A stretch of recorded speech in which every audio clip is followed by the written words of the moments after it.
Täna hakkab kujundaja tegema trükifaile sellest raamatust. Elu, uus tase, tõuse elevusega, ela isuga, maga rahuga. Mõtlesin, et ma loen sulle täiesti suvalisest kohast midagi ette. Ja tuli ettevaatust, mugavustsoon. Seni kuni me mugavustsoonist väljapoole jäävaid olukordi osavalt väldime, ei saa me aga soovitud suunas areneda ega saa ka teada, mis meile tegelikult meeldib ja sobib ja mis mitte. Vaatame järgmisena lähemalt seda ebamugavat mugavustsooni, milles me kõik suurema osa aja turvaliselt purjatame ja kuidas sellest välja kiigata. Kujuta ette, et oled mugavas tugitoolis. Võib-olla on see sametine, näiteks lilla, selline kõige ilusam, nii et istudagi on ilus, mõnus soe materjal ja nii pehme. Tahaks tõusta, aga ei viitsi. Selleks, et end tugitooli soojast embusest välja rebida, on vaja tahtmist, pingutust ja hoogu. Mu tuttav oli mõnda aega suure aukartuse ja värinaga mõelnud väga suure auditooriumi ees esinemisest.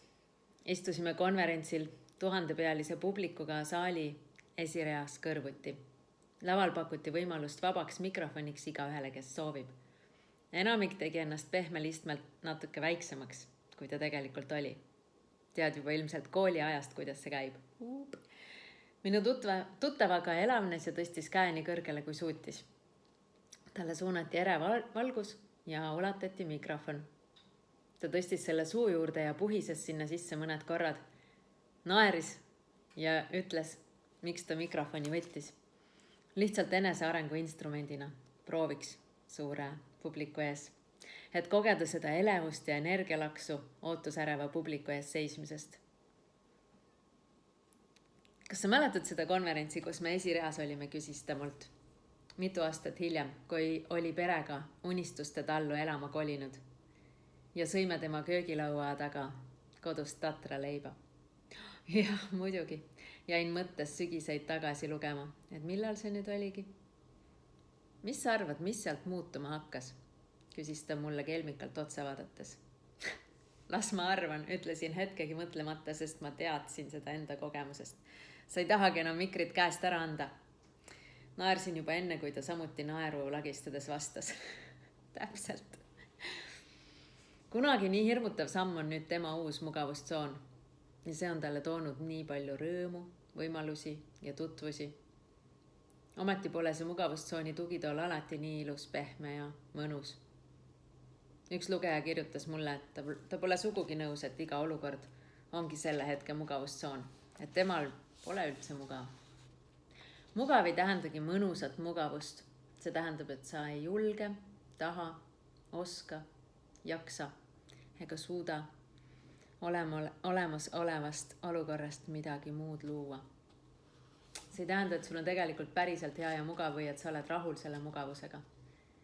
Enamasti on mugavustsoon justkui piirdeaed meie suhtumiste ja elukorralduse ümber.